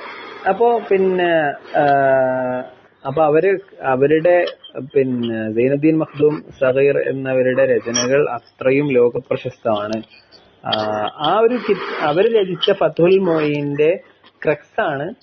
ഫതുൽ മൊയ്ന്റെ ഒരു ഏറ്റവും പ്രധാനപ്പെട്ട ഭാഗമാണ് നമ്മൾ ഈ ഫിഖ്ഹിൽ പഠിക്കുന്നത്. ഇനി നമ്മൾ പഠിച്ചുകൊണ്ടിരിക്കുന്ന ഫിഖ്ഹിൽ നമ്മൾ ചർച്ച ചെയ്യുന്നത് ഫതുൽ മൊയ്നിൽ പ്രധാനമായും പ്രതിപാദിച്ചിട്ടുള്ള വിഷയങ്ങളെ ഒന്നും കൂടെ ചുരുക്കിയിട്ട് നമുക്ക് വളരെ വേഗം കാര്യം കിട്ടുന്ന രീതിയിലേക്ക് ആക്കിയിരിക്കുകയാണ് ബാവസ്ഥായി ചെയ്തിട്ടുള്ളത്. ഓക്കെ. അപ്പം ഇതങ്ങോട്ട് തീർക്കാം. നമുക്ക് നമ്മളെ ഇൻട്രൊഡക്ഷൻ അങ്ങോട്ട് തീർക്കാം. ഇനി എന്തുകൊണ്ടാണ് നമ്മൾ ഈ കിതാബ് പഠിക്കുന്നതിന്റെ ഒരു ആവശ്യകതയും കൂടെ പറഞ്ഞിട്ട് നമുക്ക് അവസാനിപ്പിക്കാം. വഖദ് ഇഹ്താജ തുല്ലാബു ഹാദൽ അസ്രി ഇലാ മുഖ്തസറിൻ യകുനു തംഹീദൻ. ഇങ്ങനെ നമ്മൾ അങ്ങനെ പറയേണ്ട സ്ക്രീൻ ഷെയറിംഗ് ഉണ്ടോ? ഉണ്ട് ചെയ്യാം. കാണില്ല. ചെയ്യുന്നുണ്ട്.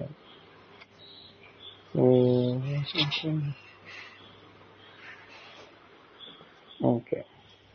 അറബി വായിക്കാൻ പഠിക്കുകയും ചെയ്യുക. ഉസ്താദിനെ വായിക്കുമ്പോൾ നോക്കിയാലേ ഓക്കെ ഓക്കെ. അറബിയൊക്കെ ഒന്നും വായിക്കാറില്ല.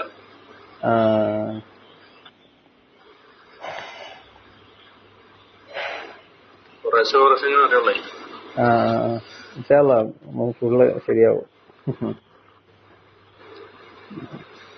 Okay okay. അപ്പം ഇപ്പൊ കാണുന്നില്ലേ? ഓക്കെ. അപ്പൊ ലാസ്റ്റത്തെ വഖദ് ഇഹ്താജ തുല്ലാബു ഹാദൽ അസ്രി ഇലാ മുഖ്തസരിൻ യകൂനു തംഹീദൻ ലിഹാദൽ കിതാബ്. അപ്പം നമ്മളെപ്പോലത്തെ ആളുകൾക്ക്, നമ്മളെപ്പോലത്തെ ഈ കാലത്തെ സമയം കുറഞ്ഞ ഭയങ്കര തിരക്കുള്ള ആളുകൾക്ക് വിശദമായി ഇസ്ലാമിനെ പഠിക്കാനുള്ള സമയം ഉണ്ടാവില്ല, അതിനുള്ള സാഹചര്യം ഉണ്ടാവില്ല. അപ്പൊ എല്ലാവർക്കും എന്നാൽ ഇത് കിട്ടുകയും വേണം. അപ്പൊ അതുകൊണ്ട് മുഖ്തസറായിട്ടുള്ള ലഘുവായിട്ടുള്ള കാര്യങ്ങളൊക്കെ ഉൾക്കൊണ്ടിട്ടുള്ള ഒരു കിതാബ് ആവശ്യമാണ്. വലിയ വലിയ കിതാബുകളൊക്കെ പഠിക്കാൻ താല്പര്യമുള്ളവരും ആദ്യം ചെറുത് പഠിക്കാനല്ലോ. അപ്പൊ അവർക്കൊക്കെ ഒരു ചെറുത് ആവശ്യമാണ്. അതുകൊണ്ട് ആണ് ഞാൻ ഈ കിതാബ് എഴുതുന്നത് എന്നാണ് ബാവസ്ഥാദ് പറഞ്ഞത്. ഫഹാദ ബിഹംദില്ല. അതുകൊണ്ടാണ് ബിഹംദില്ല, അള്ളാന്റെ ഹംദ് കൊണ്ട് തൗഫീഖ് കൊണ്ട് റാക്കൽ മുഖ്തസർ, ഈ കിതാബ് നമ്മൾ പഠിക്കാൻ പോകുന്ന ഈ കിതാബ് ഇപ്പൊ നമ്മൾ എഴുതിയിട്ടുള്ളത് എന്നാണ് ബാവുസ്താദ് തുടക്കത്തിൽ പറഞ്ഞത്. നുസമ്മീഹി ഖുലാസത്തുൽ ഫിഖ്ഹിൽ ഇസ്ലാമി, നമ്മൾ പേര് കൊടുത്തതും അങ്ങനെ തന്നെയാണ്. ഖുലാസ പറഞ്ഞാൽ രത്ന ചുരുക്കം എന്നാണ്, സമ്മറി എന്നൊക്കെ പറയില്ലേ നമ്മൾ ഇംഗ്ലീഷില്, സമ്മറി. അൽ ഫിഖ്ഹിൽ ഇസ്ലാമി, ഇസ്ലാമിന്റെ കർമ്മശാസ്ത്രത്തിന്റെ സമ്മറി എന്നാണ് ഈ കിതാബിന്റെ പേര് തന്നെ. ഇസ്ലാമിക കർമ്മശാസ്ത്രത്തിന്റെ സമ്മറി ഓഫ് ഇസ്ലാമിക് ജൂറിസ്പ്രുഡൻസ് എന്ന് പറയാം. പരന്നു കിടക്കുന്ന ഇസ്ലാമിക കർമ്മശാസ്ത്രത്തിന്റെ ഒരു രത്ന ചുരുക്കമാണ് ഈ കിതാബ്. അതാണ് നമ്മൾ പഠിക്കുന്നത്. വഖദ് ഹവത് അഹമ്മൽ മസായിൽ ഫിഖ്ഹിയ, ഫിഖ്ഹിയ ആയിട്ടുള്ള പ്രധാനപ്പെട്ട, അഹം പറഞ്ഞ പ്രധാനം എന്നാട്ടോ അർത്ഥം. അഹം പറഞ്ഞാൽ പ്രധാനം, അഹമ്മ് മുഹിമ്മ് എന്നൊക്കെ പറഞ്ഞ പ്രധാനം എന്നാണ്. അപ്പൊ പ്രധാനപ്പെട്ട മസലകൾ, കേസുകളാണ് നമ്മൾ ഈ കിതാബിൽ പഠിക്കുന്നത്. അതുപോലെ തന്നെ ബഅദൽ അബ്ഹാസിൽ ദറൂറിയ, നിർബന്ധമായും അറിഞ്ഞിരിക്കേണ്ട ചില പ്രധാനപ്പെട്ട ചർച്ചകളും, വൽ ഖളായൽ അസ്രിയ, അതുപോലെ തന്നെ നമ്മുടെ ഈ നൂറ്റാണ്ടിൽ അൽ അസ്ർ, ഇപ്പോഴത്തെ കാലത്ത് ഉള്ള ചില ചർച്ചകളും ഒക്കെയാണ് നമ്മൾ ഈ കിതാബിൽ പഠിക്കുന്നത്. വനർജു മിനല്ലാഹി അൻ നഫഅ ബിഹി ഫിദ്ദാറൈൻ, അള്ളാഹു ഇരു ലോകത്തും, ദാർ എന്ന് പറഞ്ഞ വീട് എന്നാണ് ശരിക്കും അർത്ഥം. ഇവിടെ ഉദ്ദേശിക്കുന്നത് ലോകം എന്നുള്ളതാണ്, ഈഹലോകം, പരലോകം, ദുനിയാവും ആഖിറുമാണ്. അപ്പൊ ഇരു ലോകത്തും നമുക്ക് ഉപകാരപ്പെടുന്ന ഒരു പഠനമാവും ഇത് എന്ന് അള്ളാഹുവിനോട് നമുക്ക് ദ്വാരക്കാം, നമ്മൾ അത് പ്രതീക്ഷിക്കുന്നു എന്ന് പറഞ്ഞ് പിന്നെ മുസന്നിഫ് ഇൻട്രൊഡക്ഷൻ അവസാനിപ്പിക്കാം. ഇനി ഇൻഷാ അല്ലാഹ് നമുക്ക് അഹ്കാമു ശർഇയ്യാണ് ആദ്യം നമുക്ക് നോക്കാനുള്ളത്. അഹ്കാമു ശർഇയ്യ എന്ന് പറയുമ്പം എന്താണ് എന്ന് നമ്മൾ നേരത്തെ പറഞ്ഞു. അഹ്കാമു ശർഇയ്യ പറഞ്ഞാൽ ഏത് കാര്യം എടുത്താലും അത് ചെയ്യണോ ചെയ്യേണ്ടെന്ന് തീരുമാനിക്കുന്നത് അഹ്കാമു ശർഇയ്യാണ്, ഇസ്ലാമിക വിധിയാണ്. ആ വിധിയെക്കുറിച്ചാണ് ഫിഖ് എന്ന് പറയുന്നത്. അപ്പം അഹ്കാമു ശർഇയ്യ നമുക്കറിയാം. നമ്മൾ ഏത് ഇപ്പം നമ്മൾ ഈ ക്ലാസ് കേൾക്കുന്നു, ഇത് പിന്നെ വാജിബായിരിക്കും, ചിലപ്പോൾ ചില ആളുകൾക്ക് ഇത് സുന്നത്തായിരിക്കും, അല്ലെ? ഇത് നേരത്തെ അറിയുന്ന ആളുകൾക്ക് ഒന്നും കൂടെ പഠിക്കുമ്പോൾ അത് സുന്നത്താണ്. അതേസമയം ആദ്യമായിട്ടാണ് ഇക്കാര്യം നമ്മൾ പഠിക്കുന്നതെങ്കിൽ ഇത് വാജിബായ പഠനമാണ്, അല്ലെ? അപ്പം നമ്മൾ ഏത് കാര്യം എടുത്താലും വാജിബോ സുന്നത്തോ കറാഹത്തോ ഹറാമോ ഹലാലോ ഒക്കെ ആയിരിക്കും, ഇതല്ലാത്ത ഉണ്ടാവില്ലല്ലോ. അപ്പം ആ രീതിയിലുള്ള അഹ്കാമു ശർഇയ്യന്റെ ഖിസ്മുകളാണ് നമ്മൾ അടുത്ത ഭാഗത്തിൽ പഠിക്കുന്നത്. ഓക്കെ, ഇൻഷാ അല്ലാഹ്. ഇനി ഈ പറഞ്ഞതിൽ എന്തെങ്കിലും സംശയങ്ങളുണ്ടോ? പറഞ്ഞതിൽ ഇപ്പൊ ഇന്നെടുത്ത ക്ലാസിന്റെ ഇത് കിട്ടുമോ അതില്? റെക്കോർഡിങ് അത് അപ്ലോഡ് ചെയ്യും, നാളെ തന്നെ ചെയ്യും. അത് ഒന്ന് റെക്കോർഡ് ചെയ്തിട്ടുണ്ട്, റെക്കോർഡ് ചെയ്തത് അപ്ലോഡ് ചെയ്യുമ്പോൾ നാളെ തന്നെ അവൈലബിൾ ആവട്ടോ. Okay okay okay. പിന്നെ അതില് നമ്മള് എന്തെങ്കിലും ആവശ്യമുണ്ടോ? പേന, ബുക്ക് എന്തെങ്കിലും? അത് നല്ലതാണ്. നമ്മൾ ക്ലാസ് കേൾക്കുന്ന സമയത്ത് നോട്ടും പേനൊക്കെ വളരെ നല്ലതാ. ഇപ്പൊ ഒന്ന് നമ്മൾ ഈ കേൾക്കുമ്പോ നമുക്കൊക്കെ മനസ്സിലാവുമല്ലോ, പിന്നെ കുറച്ചുകൂടി കഴിയുമ്പോ നമുക്കൊരു ഐഡിയ കിട്ടൂല. അപ്പൊ നല്ലത് റെക്കോർഡ് ചെയ്യുന്നതാ നല്ല വേറെ ആരെങ്കിലും ഇതിന്റെ പിന്നില്?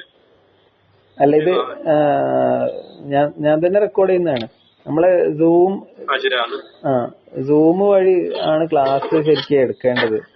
അപ്പൊ ഇന്നിപ്പോ അത് എത്ര ശ്രമിച്ചിട്ടും ശരിയായിട്ടില്ല. സൂം ആകുമ്പോ ഒന്നും കൂടെ നമുക്ക് ക്ലാസ് ഒന്നുകൂടെ സെറ്റ് ആവും, ഷെയർ ചെയ്യാനും നമുക്ക് നോട്ട് ഉപയോഗിക്കാനൊക്കെ പറ്റും. ഇൻഷാ അല്ലാഹ്. ഇത് ഗൂഗിൾ മീറ്റ് ആണ്, അതിന്റെ ഒരു പ്രശ്നം ഉണ്ടാവും. ഈ റെക്കോർഡിങ് എവിടെ? ആ മീമിലാണ് അവൈലബിൾ അല്ല വാട്സാപ്പില് മറ്റേ നമുക്ക് മീമിന്റെ അൺലിസ്റ്റ് ആയിട്ടുള്ള യൂട്യൂബ് ചാനൽ ഉണ്ട്. അപ്പൊ അതിൽ അതിന്റെ ലിങ്ക് നമുക്ക് തരും. നമുക്ക് നിങ്ങളെ LMS ഉണ്ടല്ലോ, മീമിന്റെ LMS എന്ന് പറഞ്ഞാൽ എന്താണ് എനിക്ക് മനസ്സിലായിട്ടില്ല.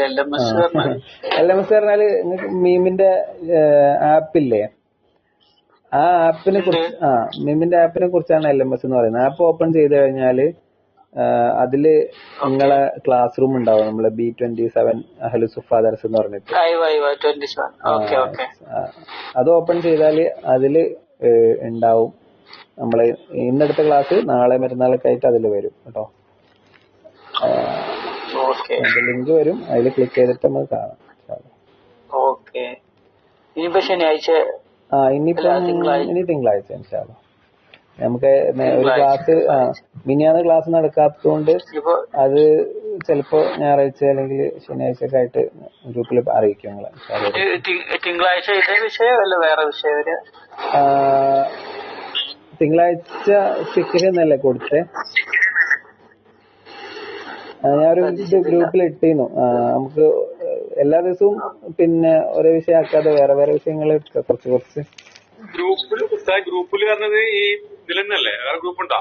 നമ്മളെ വാട്സപ്പ് ഗ്രൂപ്പ് വാട്സപ്പിൽ കണ്ടിക്കണു. പക്ഷെ ഞാൻ ഒരു വാട്സപ്പ് ഗ്രൂപ്പ് ഉണ്ടല്ലോ, നിങ്ങളില്ലേ അതില്? അതിൽ ടൈം ടേബിൾ ഞാൻ ഇട്ടിരുന്നു. അതെ അതെ അതെ. തിങ്കളാഴ്ച ഫിക്കും ചൊവ്വാഴ്ച ഹദീസ കൊടുത്ത്. ഞാൻ മെൻഷൻ ഞാൻ ഗ്രൂപ്പിലില്ലാട്ടാ. ഷാഫിക്കാണോ? ഞാൻ പറഞ്ഞോളാം. ഓക്കെ. അങ്ങനെ ആരെങ്കിലും ഉണ്ടെങ്കിൽ ഒന്ന് പറയണേ, നമുക്ക് ഗ്രൂപ്പിൽ ആഡ് ചെയ്യാം.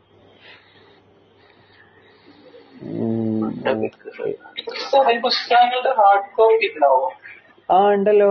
ഇത് പിന്നെ നമ്മളെ ബുക്ക് സ്റ്റാളിലൊക്കെ അവൈലബിൾ ആവും. ഫിഖൊക്കെ എല്ലായിടത്തും ഉണ്ട്. ബാക്കിയുള്ളതും പിന്നെ കുറച്ചുകൂടിയൊക്കെ കിതാബ് അധികമുള്ള സ്ഥലത്തേ ഉണ്ടാവുള്ളൂ.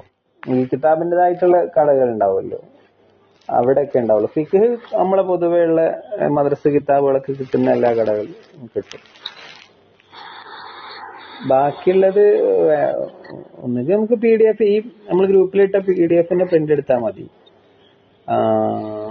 കുറച്ച് പേജല്ലേ ഉള്ളൂ. അല്ലെങ്കിൽ പിന്നെ കിതാബായിട്ട് തന്നെ വാങ്ങണം എന്നുണ്ടെങ്കിൽ ഞാൻ പറഞ്ഞ പോലെ കിതാബ് കിട്ടുന്ന കടകളിൽ പോയി കഴിഞ്ഞാൽ കിട്ടും. ഇത് പണ്ട് ഭീമില് ആവശ്യക്കാർക്ക് അവരെന്നെ പിന്നെ എത്തിച്ചു കൊടുക്കാറൊക്കെ ഉണ്ടായിരുന്നു. ഇപ്പൊ അങ്ങനെ ഉണ്ടോന്ന് എനിക്ക് അറിയില്ല. മൂപ്പരാണ് കോർഡിനേറ്റർ. ഇങ്ങനത്തെ ടെക്നിക്കൽ കാര്യങ്ങൾ മൂപ്പരോട് പറഞ്ഞാൽ മതി.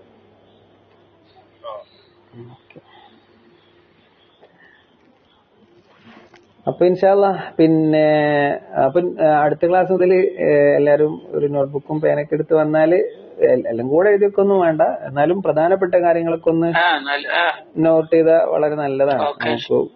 നമുക്ക് തന്നെ ഒരു കോൺഫിഡൻസ് ഉണ്ടാവും. ഇൻഷാ അല്ലാ. ഓരോരുത്തരും ഓരോ തിരക്കിലായിരിക്കും. അപ്പൊ പിന്നെ എല്ലാവർക്കും അതൊന്നും പറ്റിക്കൊള്ളണമെന്നില്ല.